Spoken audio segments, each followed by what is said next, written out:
오늘 우리 한상태 교수님 강의 참 잘 들었습니다. 충남 과학기술혁신포럼 씨앗 포럼이 오늘로 13번째 진행되고 있는데요. 제가 어젯밤에 이 씨앗 포럼을 하는 그 전날에는 제가 잠을 좀 설칩니다. 워낙 이렇게 훌륭하신 분들이 오셔가지고 오늘은 어떤 또 좋은 그런 지식을 저한테 전해주실까 하고 이렇게 좀 약간의 그런 흥분된 마음으로 하루를 저녁을 보냈는데 우리 한상태 교수님 또 아주 좋은 그런 자료를 가지고 또 훌륭한 지식을 저희한테 또 전달해 주셔서 우리 충남 과학기술 혁신 포럼을 우리 씨앗 포럼을 만든 게 참 잘했다 다시 한번 아주 느낍니다. 하여튼 감사드리고요. 이 데이터에 대해서 아주 처음부터 끝까지 그리고 또 마지막에 종합 정리까지 해주셔서 제가 뭐 별도로 이렇게 정리할 그런 거는 없을 것 같습니다. 한 40분 정도 저희가 시간이 남아 있는데 한 각도 오늘 훌륭하신 분들 또 오늘 좀 모셨으니까 한 5분씩 이렇게 또 의견을 듣고 중간중간 또 뭐 하실 말씀 있으면 제가 또 한번 또 해드리고 그렇게 진행하도록 하겠습니다. 마지막에 우리 한상태 교수님 또 한번 우리 패널리스트의 그 의견을 좀 들으시고 또 종합적인 평을 해주시면 그렇게 좋을 것 같습니다. 그럼 먼저 오늘은 그 제 옆에 이렇게 시계 방향으로 돌아가는 제 그런 순서대로 이렇게 진행하도록 그렇게 하겠습니다. 우리 그 공주대학교의 소프트웨어학과의 김정은 교수님 나오셨는데요. 김정현 교수님 좋은 말씀 부탁드립니다. 네, 안녕하세요. 공주대학교 소프트웨어학과 김정은이라고 합니다. 먼저 발표자이신 우리 호서대학교 한상태 교수님께서 통계부터 시작해서 빅데이터까지 뭐 이렇게 좀 전반적인 교육뿐만 아니라 뭐 제조업이나 스마트 팩토리 그리고 뭐 데이터 기반의 플랫폼 사업 거기에다가 이제 정부의 이제 뭐 좀 역할 등 이런 부분들까지 이제 전반적으로 이야기를 너무 잘 해주셔가지고 오랜만에 좀 항상 수업을 하는 입장에 있다가 경청할 수 있는 이런 기회가 된 것 같아서 너무 감사하게 생각을 하고요. 이제 워낙 여러 가지 주제를 말씀해 주셨는데 이제 제가 조금 한번 언급하고 싶은 거는 일단 설명 가능성이라는 부분, 우리가 지금 이제 인공지능에서 말하는 설명 가능성이라는 부분 요즘에 이제 교수님께서 말씀해 주신 것 같이 엄청난 화두가 되고 있거든요. 저도 이제 그 스마트 팩토리 과제를 좀 진행을 하고 있는데 현업에서 이제 그 기업 담당자분들이 선호하는 거는 아무래도 좀 정확도보다는 설명 가능성이에요. 이게 왜 이런 결과가 도출이 될 수 있는 거냐, 왜 이게 이런 식으로 조정이 되어야 하는 거냐라는 부분이거든요. 그래서 이런 부분은 사실 이제 그 빅데이터 관련 기술의 가치의 확산 측면과 고도화 측면이 있는데 이런 건 사실 이제 고도화 측면에 해당되는 거고 어쨌든 연구 하시는 분들이 해결해야 되는 문제라고 생각을 하고요. 저도 그 부분 중요성에 대해서 10분 공감을 하고요. 두 번째 이제 아무래도 이제 교수님께서 이제 통계학의 전문가이다 보니까 이제 뭐 데이터의 편향성이라든지 이제 뭐 교략성 이런 부분에 대해서도 너무 이제 중요한 포인트인데 이제 저는 이제 그 데이터 마이닝을 전공을 했고요. 이제 조금 이게 용어가 좀 차이가 있는데 데이터 사이언스라고 하시는 분들도 있고 데이터 마이닝이라고 하시는 분들도 있는데 이 질문을 많이 받아요. 그래서 그 부분에 대해서 좀 간단하게 제 생각인데 말씀을 드리면 보통 이제 데이터 마이닝은 이제 저희는 이제 데이터베이스를 하던 이제 그 컴퓨터 사이언스 쪽에서 이렇게 조금 많이 쓰는 용어 같고요. 데이터 사이언스는 아까 교수님 같이 이제 통계적으로 이제 수학에 강점을 두신 이런 분들께서 좀 사용을 많이 하시는 단어 같아요. 이제 제가 말씀드리고 싶은 거는 이런 부분들도 어쨌든 좀 많이 커버가 필요하다는 거. 그래서 이제 뭐 대표적으로 뭐 이제 저는 이제 그 스마트 팩토리뿐만 아니라 이제 스마트 헬스케어 쪽 연구도 진행을 많이 하고 있는데 이제 학생들과 그 뭐 연구 조그마한 연구죠. 조그마한 연구 같은 걸 하면 이런 경우가 아주 많아요. 뭐 암 데이터를 가지고 분석을 했는데 교수님 뭐 정확도가 99.8%가 나왔습니다. 아무리 논문을 봐도 이렇게 정확도가 나온 알고리즘이 없습니다. 제가 아주 조금만 수정해서 쓴 건데 혁신적인 아이디어 같습니다. 데이터셋 가져와 보세요라고 해서 데이터셋 보면 한 3,000명 환자 중에서 암인 사람이 2,999명이고 암이 아닌 사람이 한 명밖에 없어요. 그러면 암이다라고 찍으면 거의 100%에 근접하는 결과가 나오잖아요. 그러니까 이게 이제 교수님께서 짚어주셨지만 가장 빈번하게 발생하는 문제고 데이터에 대한 이해가 없는 거죠. 그리고 두 번째 문제는 데이터에 대한 이해가 없기 때문에 알고리즘에 대한 선택에 대한 기준도 없어요. 그러니까 막 A라는 알고리즘도 써보고 B라는 것도 써보고 하다가 왜 A가 안 나오는지 이유도 모르고 안 나오면 그냥 B 써보고 B가 안 나오면 또 C 써보고 이것도 결국 설명 가능성과 밀접하게 연관되는 부분이거든요. 그런 부분에 대한 고민도 좀 필요할 것 같고요.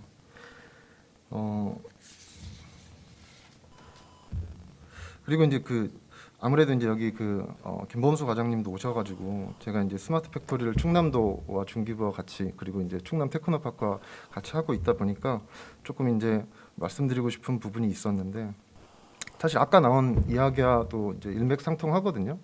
그 기업에서 원하는 것이 무엇인지 모른다라는 부분을 해주셨어요. 근데 저도 이게 너무 이제 와닿는데 기업에서는 이제 스마트 팩토리에 이제 시범 실증 기업으로 참여를 해서 자동화만 하면 되는 건 줄 알고 있어요.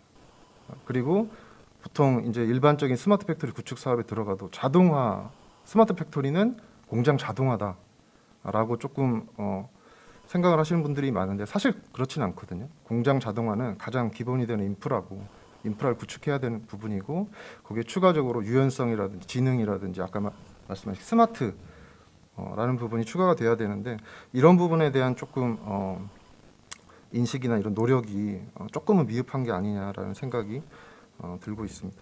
네. 뭐 지금 시간이 너무 없어가지고 저는 여기까지 줄이도록 하겠습니다. 네, 감사합니다. 아까 우리 이제 한상태 교수님이 이 데이터를 가지고 예측과 설명, 예측이 가능하고 설명이 가능한 그런 이제 데이터를 활용할 수가 있다. 그러나 이제 그 데이터를 활용하는 데 있어서는 편향성을 주의해야 된다. 그 통계적인 그런 여러 가지 접근 방법, 알고리즘에 따라서 편향성을 잘못 활용할 수가 있다. 그거를 다시 한번 우리 김정은 교수님 말씀해 주셨고, 제 생각에도 특히 우리가 이제 기업에 계신 분들은 현장에서 제품을 생산하고 뭐 품질을 잘 만들어내서 그 회사의 이익을 창출하는 데 기여하다 보니까 이 데이터 과학에 대한 기본적인 그런 마인드가 많이 부족한 부분이 사실이거든요. 그래서 그런 분들은 그냥 이 예측하고 설명을 하면 무조건 그게 다 맞는 거고 뭐 이렇게 오해할 수가 있는데 그런 거는 좀 주의해야 되겠다. 그것도 뭐 교육이 좀 필요하다. 이렇게 말씀해 주신 걸로 이렇게 이해가 됩니다. 우리 한경화 교수님 또 이 데이터 쪽의 전문가로 이렇게 활동하고 계시고 교육도 많이 하고 계시는데 좀 부탁드립니다. 네. 반갑습니다. 한국기술교육대학교 한경화입니다. 원장님께서 시아 포럼 전날 기대된다고 하셨는데 오랜만에 저도 재미있게 경청하는 시간이었습니다. 특히 빅데이터의 그 예측과 설명의 문제를 같이 고민하시는 부분은 저도 늘 고민하는 문제여서 되게 반가웠습니다. 사실 뭐 다들 알고 계시는 문제지만 저는 오늘 뭐 지자체에서도 또 언론계에서도 또 산업계, 학계 다 각계의 전문가가 모여 계신 자리에서 이 문제를 한번 이야기해보고 싶었습니다. 이제 현재 데이터를 생성하고 보유하고 활용하는 데 있어 발생하는 대기업과 중소기업 간의 데이터 격차 문제, 이게 시간이 지날수록 사실 굉장히 심각해지고 있고 또 이게 국내의 문제뿐만이 아니라 국외에서도 계속 데이터에 관련해서 이제 이슈가 되고 있습니다. 사실 바로 얼마 전에도 이제 김정은 교수님도 좀 전에 말씀하셨지만 스마트 팩토리 과제를 하시고 계시다고 하셨는데 2주 전에 그 충남의 한 중소기업 이사님이 전화를 하셨어요. 뭐 마찬가지로 여러 단계의 공정을 통해서 제품을 생산하는 그런 기업인데 실제 뭐 제조업의 특성상 늘 관리하는 데이터들, 뭐 생산성, 품질 뭐 이런 데이터를 하고 계시기는 직접적인 데이터를 하고 계시기는 하지만 사실은 수많은 데이터의 숨은 의미를 알 수가 없기 때문에 사실은 이제 버려도 되는 건지 또 뭘 놓치고 있는 건지 걱정은 되는데 무엇을 해야 될지는 모르겠다, 좀 막막하다, 뭐 이런 말씀을 하시더라고요. 사실은 현재는 그냥 숙련된 엔지니어에게 의존하는 거 정도인데 사실 뭔가 좀 이런 좀 공정 엔지니어가 볼 수 있는 또 알 수 있는 뭐 이런 방법이 없겠냐 이렇게 말씀을 하셨어요. 사실 뭐 이미 제조 현장에서 생성되는 데이터에 대해서 어떻게 활용하는 것이 기업의 부가가치를 높일 수 있는 것인지에 대해서는 뭐 많은 고민이 있었고 이미 정부에서도 작년까지 뭐 스마트 팩토리 해갖고 굉장히 많은 기업에서 제조 데이터를 활용해갖고 기업의 경쟁력을 높이고 있는 거는 사실입니다. 근데 사실 이러한 제조 역량 고도화 역시 핵심 역량은 빅데이터 활용 역량입니다. 그런데 아직 많은 중소기업에서는 이것들을 어떻게 사용해야 할지 모르고 있는 것이 현실이고 사실 빅데이터를 뭐 흔히들 정말 흔하게 뭐 21세기의 원유라고 하는데 사실 아직 그 원유를 정제하는 방법 자체를 모르는 기업들이 굉장히 많다는 문제가 있는 것이죠. 그래서 제가 이제 오기 전에 과학기술정보통신부에서 낸 2021년 데이터 산업 현황 조사 자료를 한번 보고 왔어요. 근데 거기 보니까 공공을 제외하고 국내 기업의 빅데이터 도입률이 15.9%로 전년 대비 2.5% 정도 증가는 했는데 실제 종사자 규모별로 보면 300명 미만 사업장은 8.4%, 1000명 이상의 사업장은 53.8%로 기업체 규모가 클수록 도입률이 매우 높은 현황을 보였습니다. 이거를 매출 규모로 다시 분석을 해봐도 1000억 미만이 7.3%, 1000억 이상의 기업이 38.9% 도입하고 있는 것으로 되어 있어요. 물론 뭐 데이터가 그 자체로 만능은 아닙니다. 그렇지만 그 중소기업이 데이터를 활용할 수 있는 역량의 차이를 줄여줘야 할 필요는 있다는 것이죠. 사실 이렇게 보면 종사자 300명 미만이거나 매출 1000억 미만의 사업장에서는 빅데이터 활용 수준이 거의 미미한 것을 알 수 있습니다. 이거는 제가 초기에 말씀드렸던 것처럼 국외도 마찬가지입니다. 유럽에서도 굉장히 이 문제를 심각하게 보고 있고 글로벌 기업들 또 대기업 우리가 잘 알고 있는 플랫폼 기업들은 이미 데이터를 활용해서 새로운 시장에 진출하기 위한 경쟁력을 가지고 있는데 사실 이런 부분이 대기업과 중소기업의 격차를 점점 크게 만들고 있다는 걸 걱정하고 있는 것입니다. 그래서 더욱 이런 빅데이터 도입이나 활용이 늦어지지 않도록 중소기업의 데이터 활용 향상을 위해서 저희 산학연관 모두가 고민을 해야 될 문제라고 생각합니다. 그래서 여기서 잠깐 아까 그 과학기술정보통신부의 데이터를 보다 보니까 왜 그러면 빅데이터를 미도입하고 있냐 이렇게 중소기업에 확인을 해보니까 첫째는 빅데이터라고 할 만한 데이터가 없다. 둘째는 빅데이터를 분석할 만큼 큰 기업이 아니다. 셋째는 빅데이터를 다룰 전문 인력이 없다의 순이었어요. 사실 이 앞에 두 가지 이유는 기업이 데이터에 대한 인식 문제이고 마지막 문제는 결국 인력의 수요와 공급의 문제라고 볼 수 있습니다. 그래서 사실 이제 이런 어떤 현황을 바탕으로 제가 그럼 이걸 해결하기 위해서 우리가 무엇을 할 수 있을까라는 부분을 고민을 해봤을 때 첫째 이제 중소기업 스스로 기업의 규모나 업무 내용을 이해하고 또 기업의 데이터 활용을 높이기 위해서 사실 적절한 혁신 투자, 그러니까 뭐 빅데이터 분야의 인재 양성 기회를 많이 마련해 준다던가 또 그 교육 지원에 대한 인식을 개선하고 인재 개발에 대한 투자를 좀 노력을 해야 될 것 같다. 그게 있고요. 정책적 지원 사항으로 둘째는 이제 크게 봤을 때는 대학 교육 관점하고 기존의 재직자 교육 관점을 봐야 될 것 같습니다. 이제 대학 교육 관점은 좀 전에 한상태 교수님이 말씀하신 데이터 사이언티스트의 역량하고도 상통하는 이야기일 것 같은데 실무 중심 인력 양성을 위해서 대학 데이터 교육 확대가 더 많이 필요합니다. 실제 빅데이터는 해당 직업의 대상이 되는 산업 분야에 대한 지식을 요구하는 융합 산업이기 때문에 실제 그 소프트웨어 역량 이외에도 그 타 분야와의 융합에 대한 교육이 필요하다고 생각합니다. 근데 이제 두 번째로는 이제 재직자 교육인데요. 좀 전에 한상태 교수님 말씀하신 고용 이동이라는 말씀하고도 또 맥락을 같이 한다고 생각합니다. 결국은 해당 도메인 난리지를 갖고 있는 그 어떤 재직자, 해당 기업의 비즈니스 도메인에 대한 이해와 경험이 있는 재직자를 대상으로 한 데이터 기술 직무 능력 향상을 위한 교육이 필요한데 충남도에서도 이와 관련한 재직자 교육 프로그램을 이미 진행하고 계시는 것으로 알고 있습니다. 또 특히 지난주에 기사를 보니까 충남도하고 충남과학기술진흥원이 과기부 AI 융합 특화 산업 지원 대상에 선정되어서 충남의 AI 빅데이터 기술을 활용한 산업 및 인재 양성 생태계를 구축한다는 소식을 들었습니다. 실제 게다가 또 충남의 지역 기업이 활용할 수 있도록 데이터를 가공 학습할 수 있는 실증 랩을 설치 운영하신다는 이야기를 들었는데 이거는 아마 데이터 격차 해소에 기여하는 바가 매우 클 것이라고 생각합니다.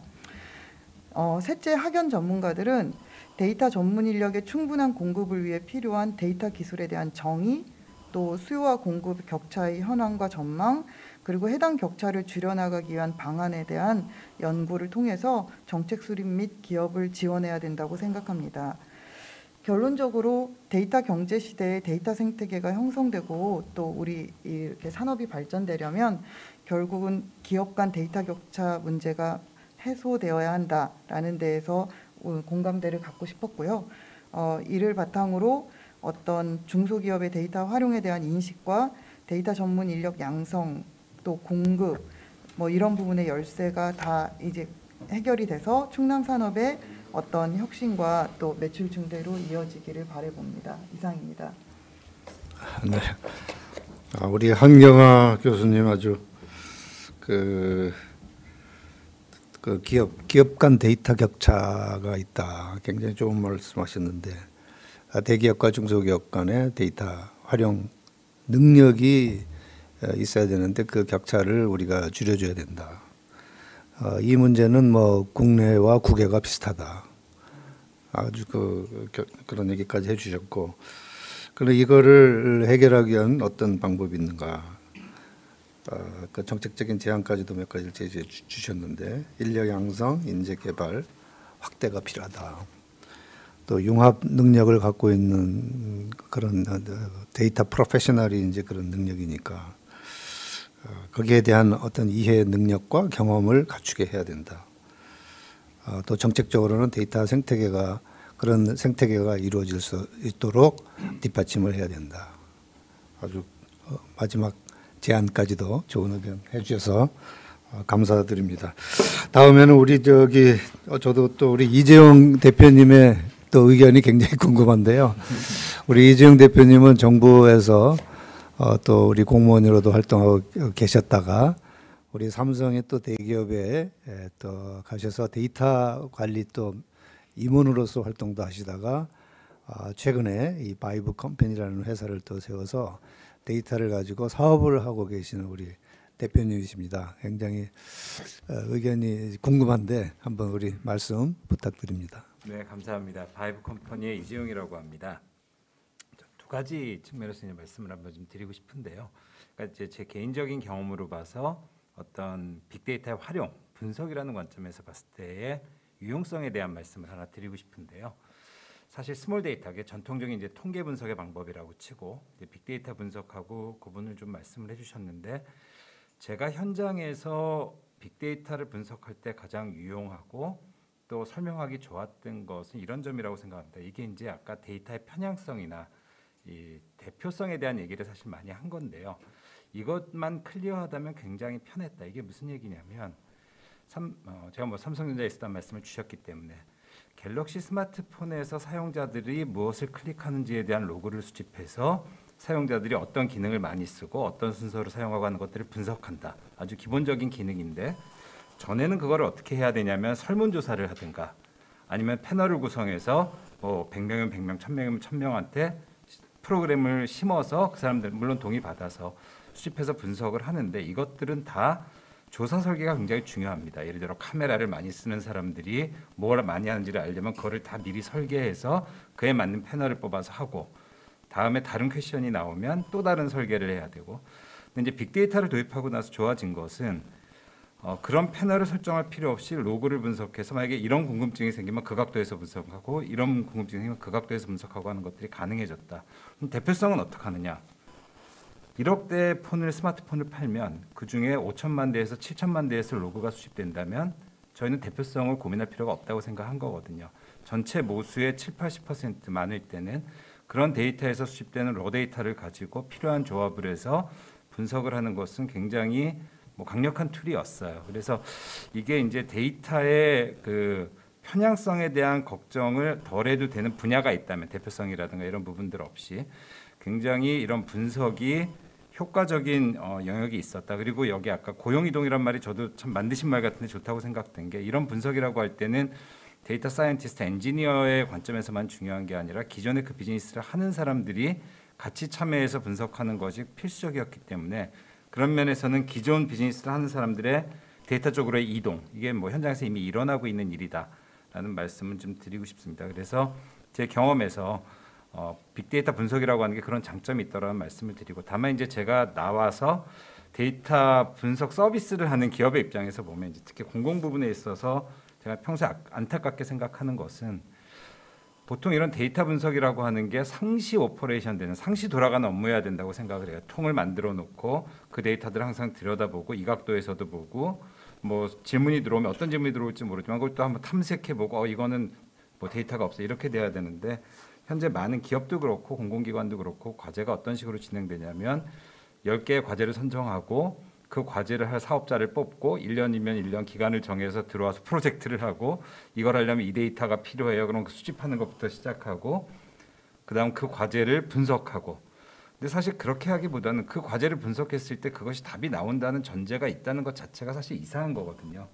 항상 데이터를 수집하고 비즈니스적인 리퀘어먼트에 따라서 돌려보고 해보고 이거 아니면 이건 아닌가 봐요. 이런 접근이 저는 필요하다고 생각하는데 많은 것들이 이제 선언적으로 과제를 정해놓고 그걸 하기 위해서 필요한 것들을 구축하고 분석하는 그런 식으로 흘러가는 것들이 조금 아쉽다는 생각이 들었다는 생각이 들고요.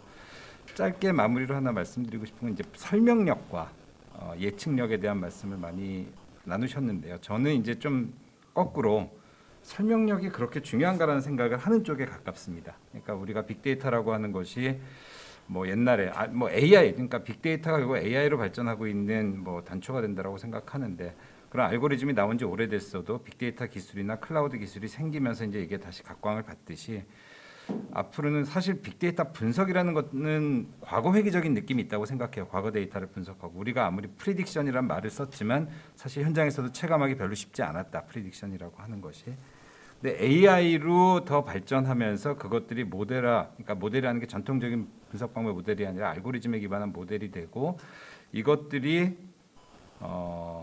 미래를 예측하는 데 있어서 유용성이 있다면 그 똑같은 거잖아요. 아까 여러 사례를 말씀해 주셨지만 국내 포털한테 뉴스 배열하는 게 진짜 어떻게 되는 거냐라는 질문을 아무리 던져도 AI가 해서 몰라요라고 얘기를 하는데 실제로 AI가 했다면 모를 수 있는 거거든요.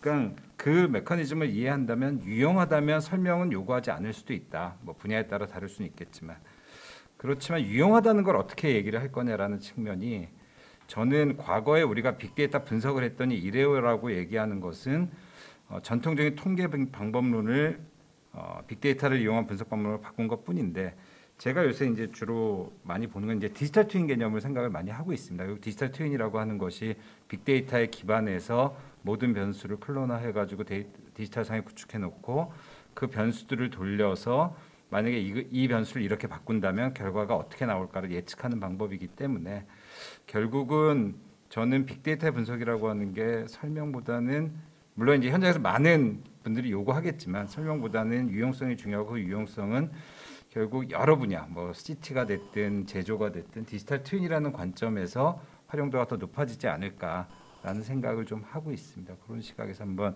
오늘 말씀 경청을 했습니다. 고맙습니다.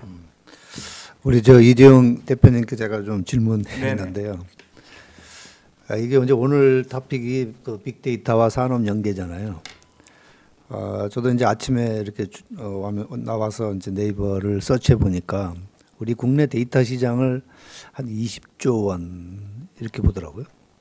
세계 시장은 뭐 200에서 한 300조, 500조까지도 이렇게 세계 시장을 보는데 사업을 하시잖아요, 그죠? 네. 데이터를 가지고 뭐 분석 서비스를 하신다고 이렇게 했는데 이 그런 서비스를 가지고 계속 사업에 대한 확장성이나 그런 전망이 있으신 건지 뭐 있으시니까 이제 하시겠지만 네네. 또 앞으로 만약에 사업을 더 전개를 확대를 하신다면 어떻게 하실 건지 또 그거를 저는 사실은 우리 여기 김범수 과장님도 와 계시지만 우리 충남에서 이 기업을 어떤 정책으로 어떻게 도와드리는 게 도움이 되는 건지 그게 이제 국가와 뭐 우리 지방자치단체를 위하는 길이니까 아직 그쪽 부분에 대해서 혹시 생각하신 게 있으시면 한번 간단히 한번 말씀해 주시면 좋을 것 같습니다. 네. 두 가지 측면인 것 같아요. 이제 지역에서 빅데이터를 산업과 어떻게 연결시키냐고 하는 게 하나는 전통적인 산업들이 어떻게 더 잘 기업하기 좋은 지역을 만드느냐에 데이터를 어떻게 활용하느냐 하는 부분이 있을 거고요. 그 다음에 그 뭐 꼭 지역에 한정할 건 아니지만 그 지역에서 어떻게 하면 데이터 산업 자체, 데이터 기업을 키우는 뭐 이 두 가지 관점에서 생각할 수 있다고 봅니다. 그러니까 후자 같은 경우는 사실 데이터 기업이라는 것 전제 자체가 그러니까 어떤 지역의 뭐 장점을 살리기는 쉽지 않은 분야이기는 합니다만 전자 같은 경우는 좀 다를 수 있다고 생각하거든요. 그 지역의 상권이 됐든 아니면 산업단지의 무슨 입지가 됐든 거기에 제공할 수 있는 공공 서비스 중에 데이터 분야가 됐건 그래서 지금 말씀 주신 부분에서 지역에서 데이터를 어떻게 지역 경제 또는 뭐 지역 산업의 활성화 연결시키느냐 할 때는 1차적으로는 뭐 아주 쉬운 예로 뭐 산업단지를 얼마나 진흥화해서 거기에 산업단지 자체의 경쟁력을 높여서 많은 기업들이 입주하고 거기에 입주한 기업들이 성공하게 만드느냐의 관점에서 고민을 하는 게 한 단계가 될 것 같고요. 예를 들어 지역의 데이터 기업들을 육성한다라는 관점은 조금 더 어려운 문제라고 생각을 해요. 그거는 결국 오히려 그 기업의 어떤 성격 자체보다도 소위 얘기한 산학연 클러스터 같은 그 지역에 어떻게 좋은 인재들을 유치하고 그 사람들을 어떻게 활용할 수 있고 그 사람들을 기업에 어떻게 공급할 수 있느냐의 문제라고 생각하기 때문에 이렇게 좀 두 가지 다른 관점에서 생각을 해야 될 것 같다는 생각을 하고 있습니다. 예, 하여튼 감사합니다. 네. 우리 김범수 미래성장과장님 고민 많이 하고 계실 텐데 부탁드립니다. 워낙에 좀 전문 분야라 제가 사실 이제 오늘 많이 배우는 자리였던 것 같고요.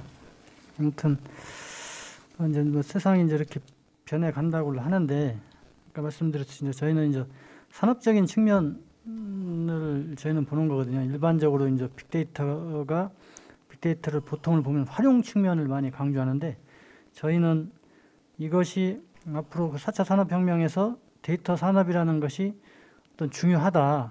그럼 그랬을 때 그러면 우리 지방정부는 어떻게 이 데이터 산업을 뭐 육성 내지는 진행해 나갈 거냐. 보통 보면 이제 그렇게 했을 때 저희가 하는 게 이제 그 진흥 기관을 만들어서 어쨌든 무슨 지원을 한다는 뭐 이런 게 있고요. 또 하나는 이제 그러면 이제 그 기업의 어떤 기업 활동을 할 수 있도록 하는데 이제 저희가 이제 지원을 또 하는 경우가 있고요.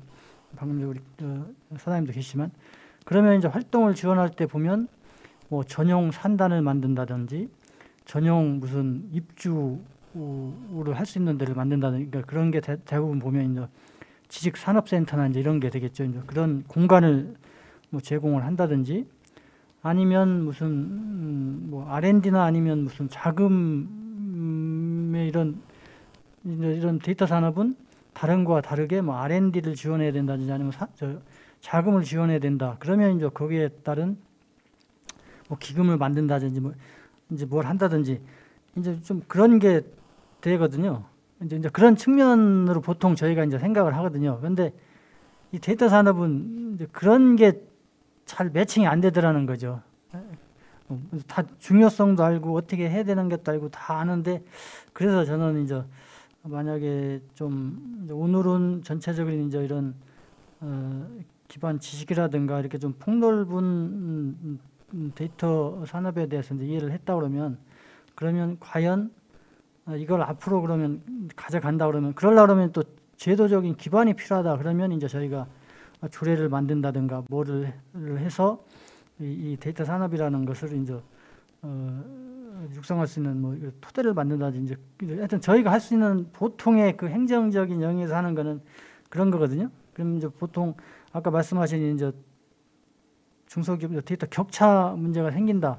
그러면 이거를 이제 어떻게 해결할 것인가? 지금 생각에는 뭐 저희가 보통 그러면 과기원이나 아니면 그 TP나 아니면 뭐 경제진흥원이나 이런 쪽에 보통 이제 컨설팅을 많이 하니까 그러면 뭐 데이터 전문가를 채용을 하거나 이렇게 해서 뭐 우선은 그런 격차를 해소하는 쪽으로 뭐 정책 방향을 가져가야 되겠다. 그러면 이제 그렇게 갈 수가 있는 거고요. 아니면 뭐 TP나 아니면 이런 데 또 데이터 센터를 만들어서 뭔가를 해야 되겠다. 그러면 또 그렇게 이제 가져갈 수 있는 거고. 그래서 좀 저희가 단기적, 중기적, 장기적으로 이런 산업 기반을 가져갈 수 있는 이런 조금 더 한 차원 이렇게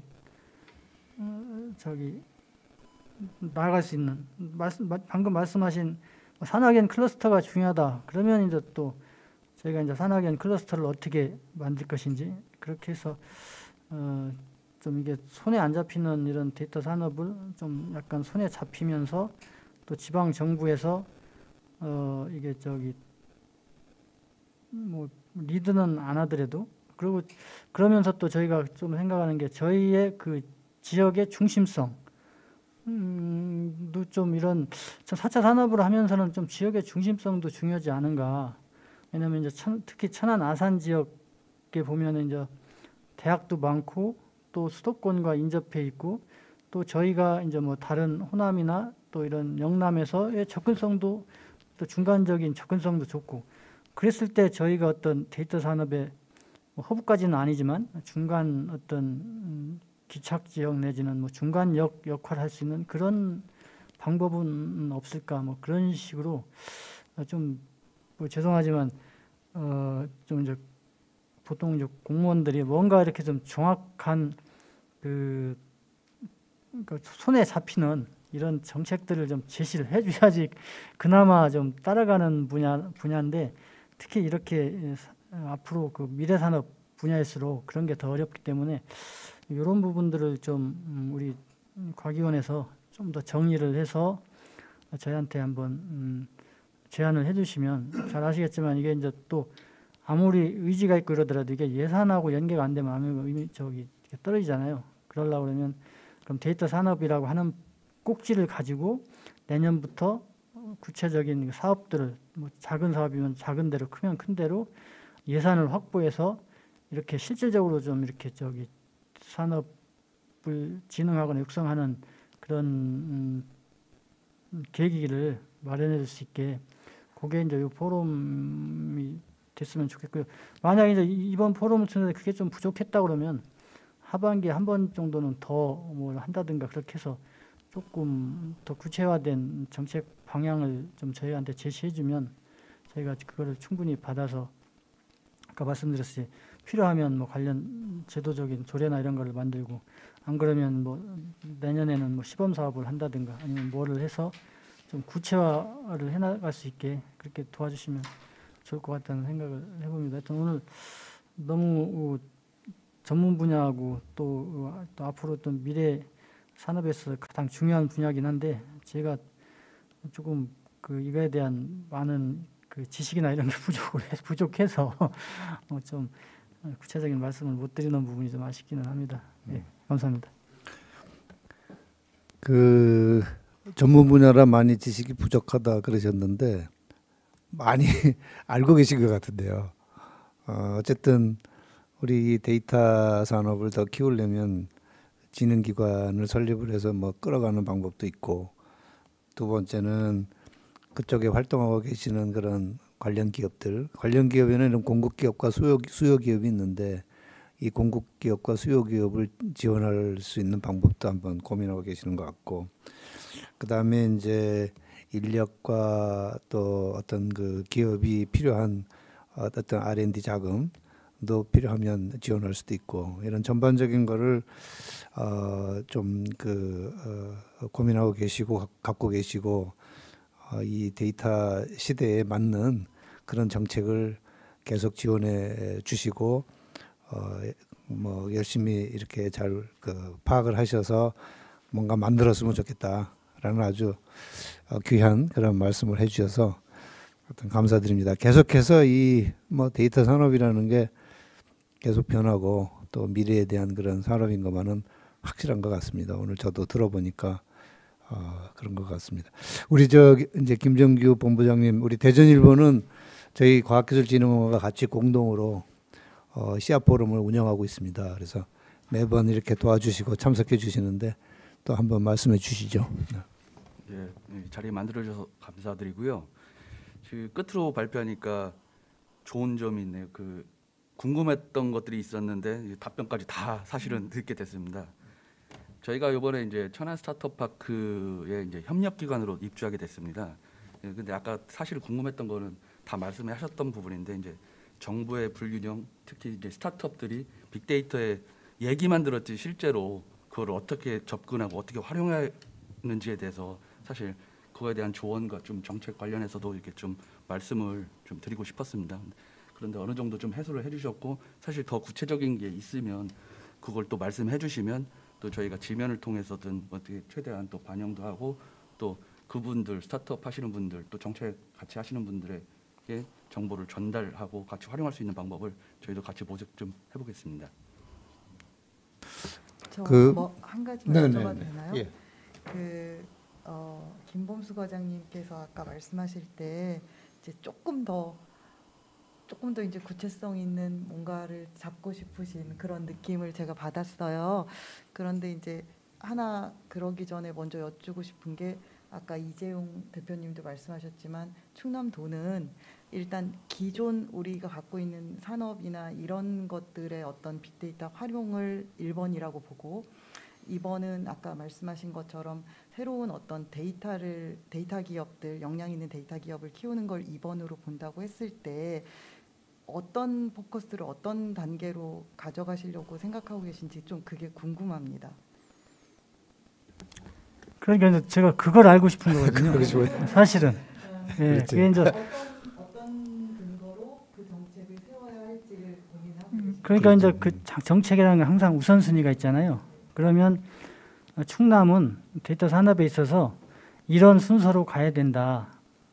그런 거죠. 이게 직접적인 기업 지원보다는 기반을 만들어주는 쪽에 정책 포커싱을 둬야 된다고 하면 이제 저희가 이제 그렇게 가려고 하는 거고 그런 게 아니고 뭐 말씀은 뭐 일반적인 이런 거는 정부에서 할 일이 어떻게 지방 정부에서 하기가 어려우니 아니면 뭐 어떤 기업 중심에 놓고 오히려 이렇게 지원 정책을 가는 것이 더 뭐 낫다. 그러면 저희가 이제 그렇게 가려고 그런 측면입니다. 그러니까 저희가 지금 뭐 방향이 있는 게 아니고 방향을 정하는데 저희가 이제 그런 전문성이 좀 부족하고 이런 저기 정보 이런 게 부족하니까 그런 부분들을 전문가들께서 이렇게 저희한테 제안을 해주시면 저희가 하겠다 그런 취지입니다. 하시죠. 저도 궁금한 게 있는데 그 중앙정부를 말씀하셨는데 지방은 또 지방의 목도 있고 지방의 역할도 있고 또 문제점도 지역에서 나오는 문제점이 또 다를 수 있는데 그 공공데이터 성격의 지역에서 충남도에서 그런 걸 수집하고 뭐 그 모으고 계신 그런 것들이 혹시 있을지 아니면 그럴 계획이 또 있으신지 그거에 대해서 좀 궁금합니다. 그거는 이제 저희가 이제 저 데이터 정책관이라고 별도 만든 조직이 있어요. 거기에서 데이터 댐이라고 사실 데이터 댐이 이제 모든 그 데이터를 이제 수집을 하려는 그런 거는 있습니다. 그런 계획근이 그러니까 그런 게 보면 대부분 이제 활용적 측면에 이제 다 관점을 두더라고요. 저희가 이제 많은 데이터를 모아서 어쨌든 공개를 하겠다. 그러면 기업이든 누구든 그 공개되는 정보를 데이터를 가지고 뭔가를 해라. 이제 그런 거는 있어요. 근데 이제 저희는 이제 미래 산업이니까 저희는 말씀드린 대로 계속 말씀드린 산업적인 측면에서 접근을 하는 거예요. 이제 뭐 데이터 기업을 육성해야 되면 저희들은 이제 데이터 기업을 육성해야 되는 거고요. 하는 쪽에 이제 그 포커싱을 맞추는 거고요. 안 그러고 뭐 기업은 우리가 육성을 못하니까 입주 공간을 마련해라. 다만 데이터 기업이라는 거는 이러이러한 특성이 있으니까 그런 그 데이터 기업들이 같은 공간에 모여서 기업 활동을 하면 좋다. 예를 들면 그러면 이제 저희가 뭐 제2의 지식산업센터든 뭐 아니면 데이터 보안 센터든 이런 입주 공간을 마련해 줄 수가 있는 거고요. 그런 거라는 거죠. 저희가. 네, 저기 한상태 교수님께 이제 마지막 마이크 넘기기 전에 우리 그 충남 지역이 그동안 제조업으로는 상당히 성공한 지역 아닙니까 여기가. 그리고 전국의 우리 그 지역 총 생산의 세 번째로 우리 충남이 많이 생산을 하고 있거든요. 그러니까 제조업이 엄청난 튼튼한 제조업이 많이 있어서 굉장한 그런 그 인프라를 갖고 있는데, 이 데이터를 처리할 수 있는 그런 우리 저 바이브 컴퍼니 같은 그런 회사들은 판교에 많이 모여 있고 경기 수도권에 많이 모여 있어서 그런 컴퍼니들이 저는 여기 많이 와서 그런 제조업을 뒷받침해주면 엄청난 그런 시너지 효과가 있지 않겠는가. 그래서 저희가 부족한 부분은 오히려 ICT 소프트웨어 데이터를 처리할 수 있는 그런 전문 기업들이, 물론 이제 수요 기업들도 엄청 필요하겠지만 그런 기업들을 아주 그 좀 유치하고 키우고 지원하시면 뭐 저희들도 같이 계속 분석하고 이제 계속 노력하겠지만 우리 도하고 같이 그쪽 부분에 좀 오히려 프라이어리티를 좀 두어야 되지 않는가. 제 개인적인 시점 그런데 아까 우리 한상태 교수님이 기업은 사실은 또 데이터를 제공하려고 하지 않거든요. 자기네 그 비밀 기업이라 그래가지고. 그래서 그럼에도 불구하고 아까 무슨 안을 참 좋은 안을 제시해 주셨는데, 기업이 구태여 자기네 그 데이터를 제공 안 하더라도 우리 공공 데이터, 우리 데이터 정책관이나 이쪽 공공 데이터가 많이 쌓여 있으니까 그걸 좀 잘 연결시켜서 기업하고 연결시켜서 그 데이터를 활용하고 제공하고 서비스를 해줄 수 있는 그런 기업들, 그런 기업들을 들어오게 하는 어떤 환경, 뭐 정책 지원, 뭐 조례를 만들든 거 그런 게 어떻게 하는 그런 안을 또 제시해 주셨어요. 거기에 굉장히 제가 받아들였는데, 우리 마지막으로 우리 한상태 교수 한번 의견 듣도록 하고 마무리하도록 그렇게 하겠습니다. 네, 저 5분께서 그 원장님 진행하에 여러 가지 의견들을 주셨는데요. 우리가 이런 포럼도 그렇고 저도 뭐 이런저런 외부 강연을 이렇게 가면서 보면은 대부분 그것이 거기서 나온 것들이 발전하고 그것이 실천되고 이런 과정으로 연결돼야 의미가 있다라고 저는 생각을 하거든요. 그런 측면에서 5분이 얘기해 주신 것을, 첫 번째 공주대 김정은 교수님은 이제 그 설명의 가능성, 그런 고도화 측면, 또 데이터 마이닝, 데이터 사이언스, 또 알고리즘에 대한 이해가 없어서 뭐 이런 등등의 문제 얘기를 좀 하셨잖아요. 근데 이 부분은 키워드인 것 같아요. 설명에 초점을 둘 것이냐, 예측에 초점을 둘 것이냐인데, 알고리즘이라고 하는 걸 우리나라 말로 바꾸면 뭘 것 같으세요? 저는 사자성어로 작업 방식이라고 보거든요. 왜냐하면 서류가 있어요. A 세트가 있고 B 세트가 있는데 두 개가 같이 있는 것을 골라내라면 첫 번째 보고 두 번째 B 파트에 있는 걸 다 뒤져봐서 하나 맞추고 그 다음 걸 맞추고, 이게 제일 무식한 방법. 근데 그것을 알파벳으로 소팅을 하면은 이쪽에 A로 시작되면 얘가 A가 없으면 바로 그 다음으로 넘어가잖아요. 이게 효율성이잖아요. 그러니까 그런 게 알고리즘이라고 좀 봐요, 사실은. 그러니까 작업 방식이라고 저는 보는데, 그런 것들의 이해가 없이 하는 부분은 기계적이라는 거죠. 그거는 사실은 이제 대학에 계시니까 창의성, 통찰력 이런 것들을 길러주는 필요고, 그거는 교육과 실천의 습관화 외에는 없습니다. 답이. 저는 그렇게 좀 말씀을 드리고, 데이터 마이닝과 데이터 사이언스는 다릅니다. 데이터 마이닝은 데이터로부터 마이닝, 우리에게 의미 있는 정보와 지식을 캐내는 여러 가지 모델링 기법의 기준이고요. 그 데이터 사이언스라고 하는 것은 사실은 예전에 뭐 데이터를 다루는 과학이라고 하는 게 설명이 가능하지 않은 걸 과학이라고 할 수 있느냐, 이런 이슈 제기들을 하잖아요. 저는 그런 측면에서 앞으로도 설명 가능성에 이제 우리가 아까 그 블랙박스가 있다 보니까 예측에 포커스를 두는데, 설명 가능하게 하는 방법은 제가 저 외부에서 의견을 주고 조금 논문으로 같이 진행하고 있는 부분이 이런 거예요. 아까 저 우리 이정 대표님이 의견을 주신 거랑 조금 비슷한 부분인데, 그 X1부터 XP까지 변수가 있을 때 어느 것이 이 그 우리가 결과 출력이 나오는 것에 큰 영향을 미치는가, 그런 거잖아요. 그럴 때 X1에 대해서 퍼터베이션을 주는 거예요. 퍼터베이션은 변화를 준다는 거거든요. X1 변수값을 예를 들어서 약간의 변화를 줬더니 Y의 결과가 어떻게 달라졌다. X2의 어떤 변화를 약간의 섭동이라고 하죠. 우리 용어로 본다면 그런 결과가 어떻게 그런 것들을 일종의 그거를 종합하면 민감도 분석이라는 거거든요. 변수들에 대한 민감도 분석을 통해서 Y 출력에 어떤 영향을 주는가로 해결할 수 있는 유일한 아이디어가 저는 일단 그것이라고 생각을 하고 있는 사람입니다. 그리고 그거는 공감을 조금 받고 있는 부분이 있고요. 그래서 그 설명을 할 수 있는 노력을 기울이고 있는데 꼭 이루어져야 된다.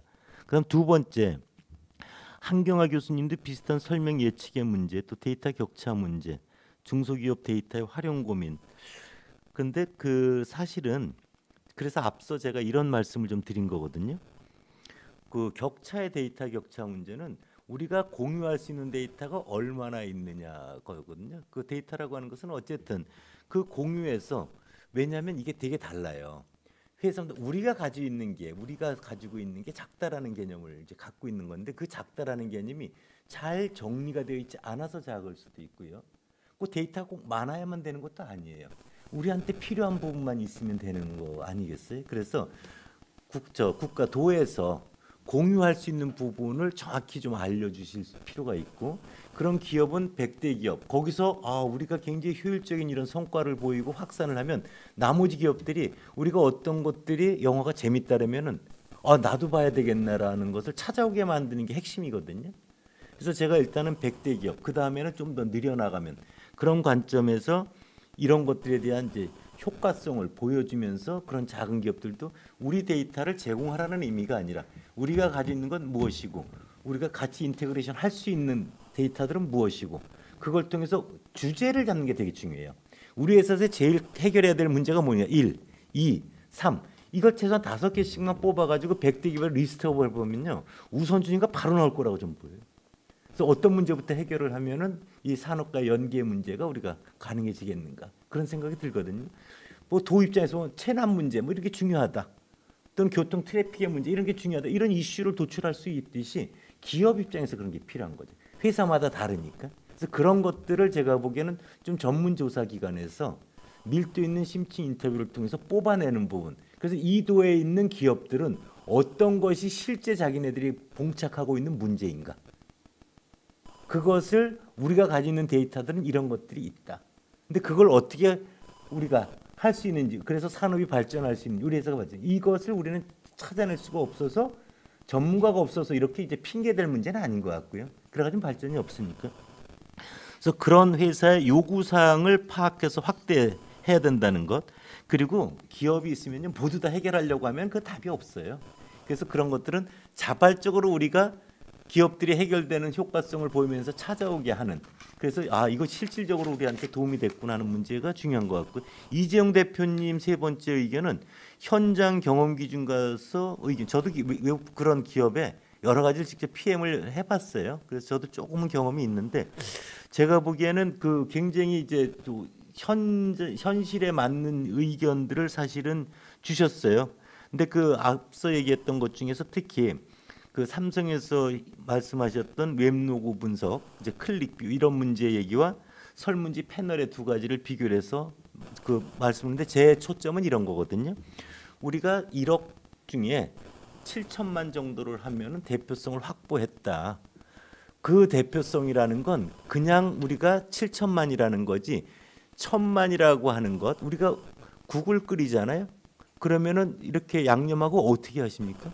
국자로 젓잖아요. 어딜 떠먹어도 간이 맞는 걸 확인할 수 있기 때문에 그렇거든요.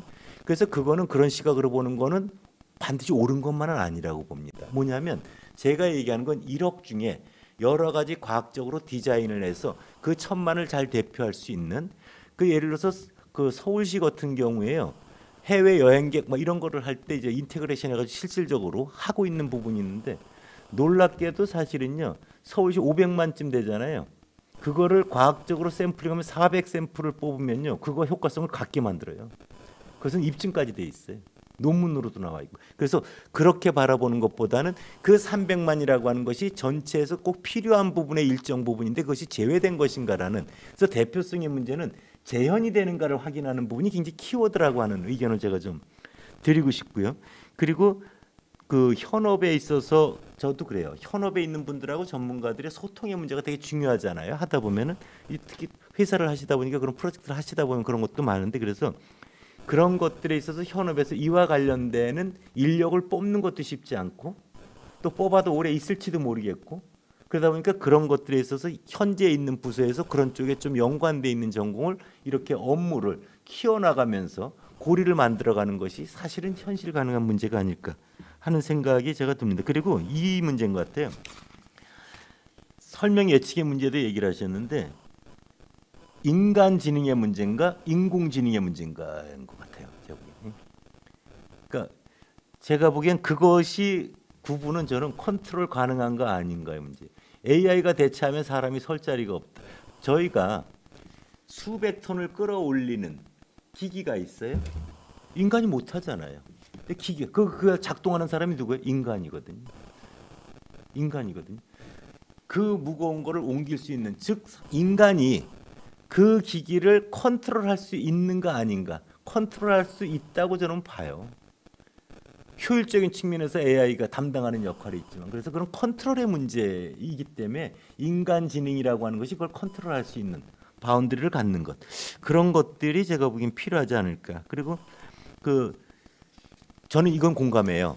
기업에 대해서 저 과장님도 생각을 하셔야 될 건 기존 회사에 있어서 그 기업들을 갖다가 키우고 뭐 여러 가지 정책적 지원을 하고 해서 발전하는 부분이 하나가 있고 또 하나는 데이터 산업과 관련된 기업을 갖다가 여기 이제 유치를 해서 키워나가는. 근데 두 번째 부분은 굉장히 그것은 짧은 시간에 이루어지기가 쉽지 않은 부분이거든요. 뭐 하려고 비싼 임대료를 내면서 수도권에 있을까? 그 근본은 이유가 있는 거거든요, 사실은. 그래서 그런 부분들은 충남 지역의 천안이라는 KTX 여러 역사권 근처에 교통의 편리와 종합적으로 데이터 산업이 집중화되는 그런 구조가 형성돼 우리도 글로 가도 되겠구나. 판교에 집중하듯이 그런 것들의 조성이 어떻게 가능할 것인가를 고민하는 부분이 후자인 경우 같고요.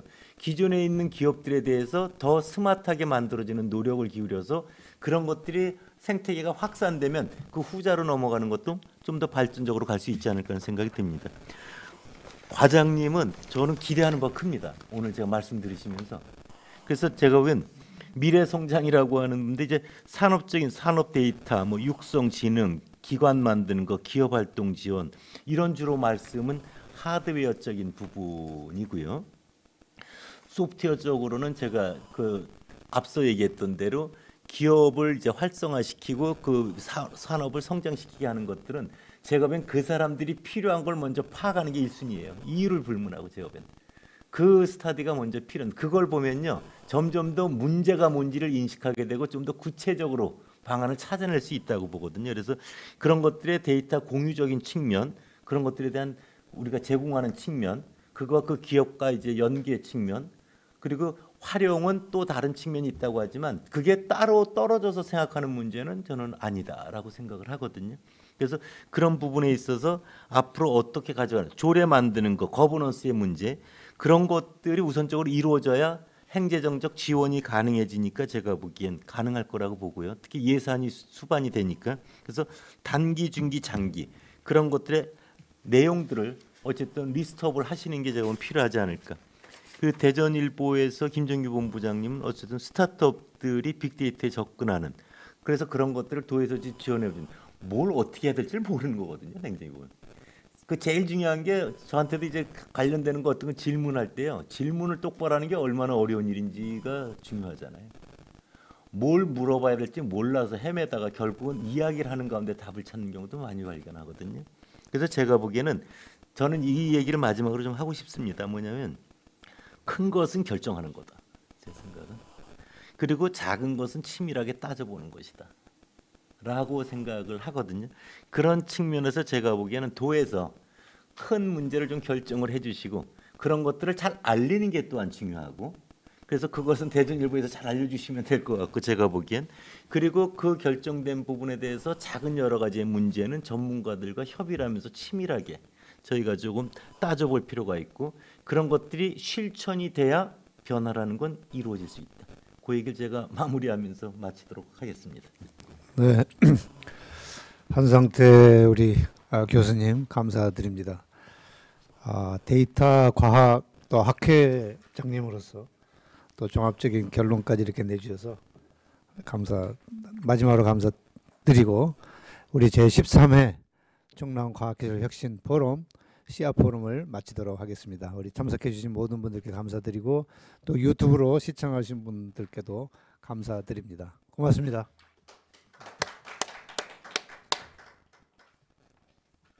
네, 장시간 고맙습니다. 예.